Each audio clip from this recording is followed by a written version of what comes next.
ولقد آتينا داود وسليمان علما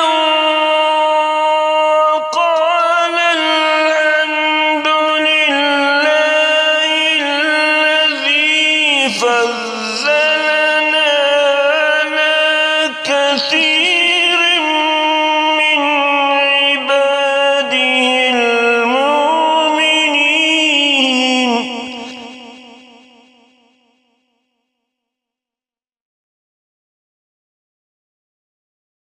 وورث سليمان داود قال يا أيها الناس علمنا منطق الطير وأوتينا من كل شيء إن هذا لهو الفضل المبين.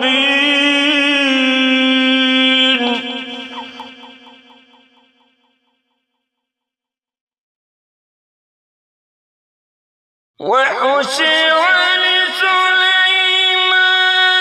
جنوده من الجن والإنس والطير فهم يوزعون.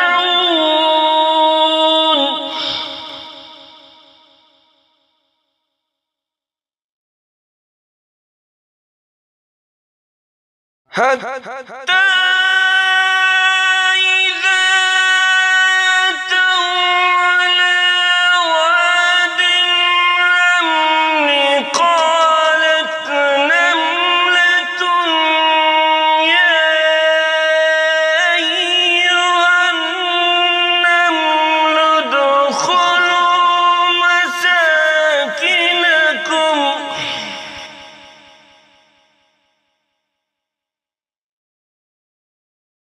قالت نملة يا أيها النمل ادخلوا مساكنكم لا يحطمنكم سليمان وجنوده وهم لا يشعرون.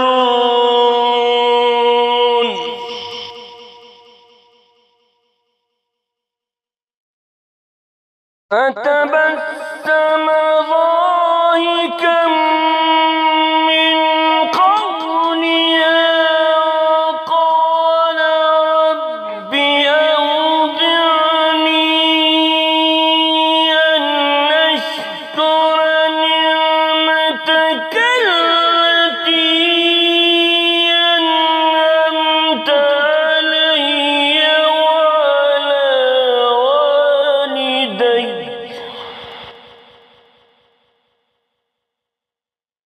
وقال رب أوزعني أن أشكر نعمتك التي أنعمت علي وعلى والدي وأن أعمل صالحا ترضاه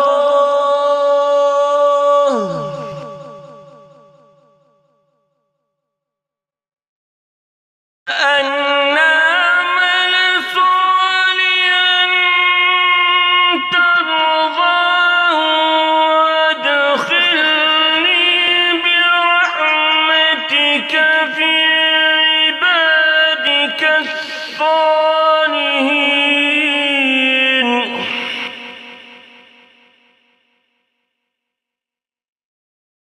وتفقد الطير فقال ما لي لا أرى الهدهد أم كان من الغائبين.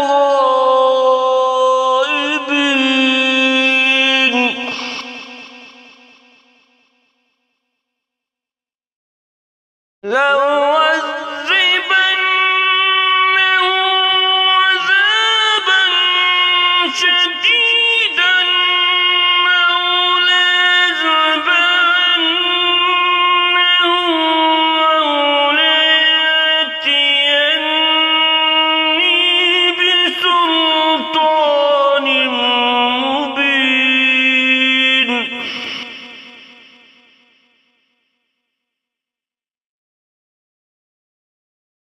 فمكث غير بعيد فقال أحطت بما لم تحط به وجئتك من سبأ بنبأ يقين.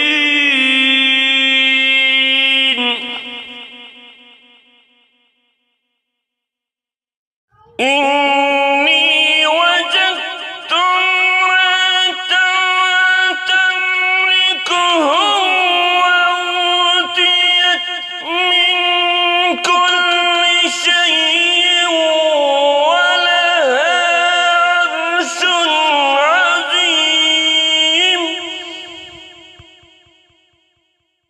وجدتها وقومها يسجدون للشمس من دون الله وزين لهم الشيطان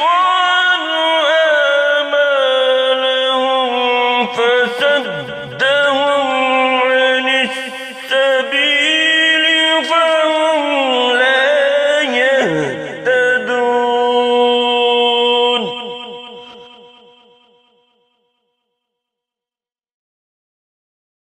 ألا يسجدوا لله الذي يخرج الحبأ في السماوات والأرض ويعلم ما تخفون وما تعلنون.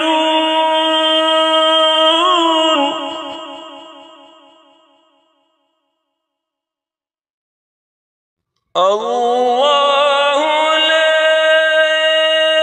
إله إلا هو رب العرش العظيم.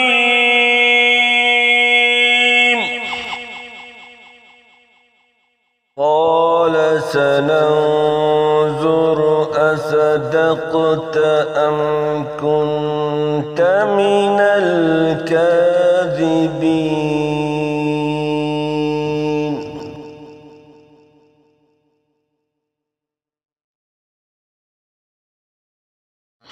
اذهب بكتابي هذا فألقه إليهم ثم تول عنهم فانظر ماذا يرجعون.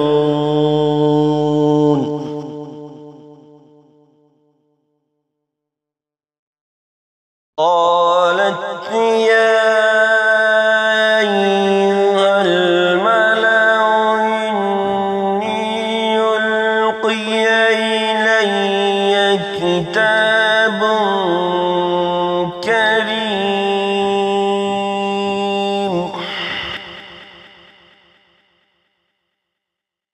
إنه من سليمان وإنه بسم الله الرحمن الرحيم.